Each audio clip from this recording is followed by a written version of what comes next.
Melihat hal itu, Baniah mulai deg-degan tuh. Karena dia tahu kan bahwa kalau kain putih terikat di pagar itu adalah pertanda duka gitu. Akhirnya tanpa membuang waktu lagi, Baniah pun langsung lah itu berlari masuk ke dalam rumahnya Mak Leni untuk melihat siapa nih yang meninggal dunia. Nah, pas sudah masuk ke rumahnya Mak Leni, Wak, ternyata di sana udah banyak tuh keluarganya kan, pada nangis semuanya. Di sana Baniah juga nengok Tok Lang, kakeknya Baniah ini lagi duduk sambil gendong sepupunya Baniah namanya Oza. Nah, Oza ini anaknya Mak Leni, Wak, anak tunggalnya. Waktu itu Oza ini nangis gitu sambil peluk kakeknya kan.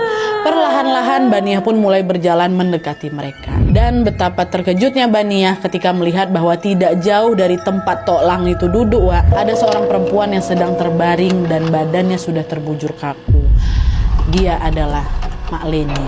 Mak Leni rupanya yang meninggal, Wak, saudara dari mamanya tuh. Dari tempatnya berdiri, Wak, Baniah bisa melihat dengan jelas bahwa kondisi jasad Mak Leni ini bisa dibilang kurang baik. Di bagian lehernya, Wak, ada banyak sekali lebam kebiruan dan juga membengkak gitu. Nah, melihat hal itu, tangis Baniah pun pecah sambil terisak-isak. Dia bilang, Mak Leni kenapa meninggal?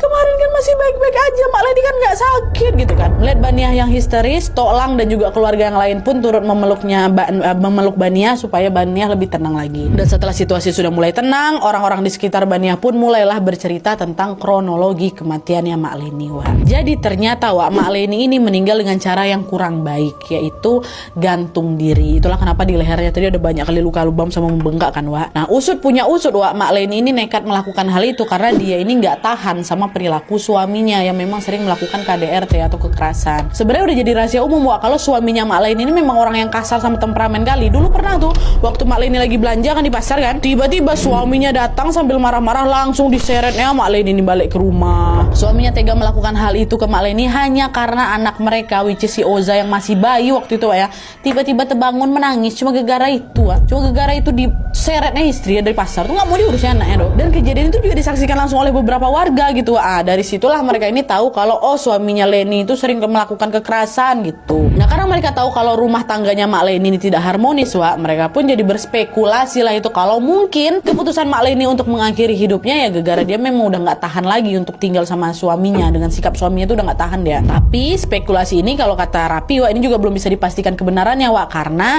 ya bisa jadi aja pada saat itu Mak Leni punya masalah lain lagi yang memang ya tetangga-tetangga nggak tahu. Jadi daripada nebak-nebak apa alasan Mak Leni ini mengakhiri hidupnya, pada saat itu ada urusan lain yang lebih mendesak lagi yang memang harus mereka kerjakan, yaitu mengurus pemakamannya Mak Leni. Nah, tepat di keesokan harinya setelah ditemukan gantung diri ini, jasad Mak Leni pun akhirnya dikubur di pemakaman desa. Area pemakaman itu, Wak, memang tidak terlalu jauh dari dermaga dan juga pasar. Jadi pada saat itu, pada saat malam hari dikubur pun lokasi itu masih tetap ramai, Wak, sama lalu lalang dan juga aktivitas warga. Kondisi yang ramai ini tentunya membuat suasana di sana ya jadi nggak menyeramkan lah gitu kan. Tapi hanya selang seminggu sejak Mak Leni ini meninggal dunia, Wak, suasana yang semulanya adem, ayem tiba-tiba langsung berubah mencekam di desa.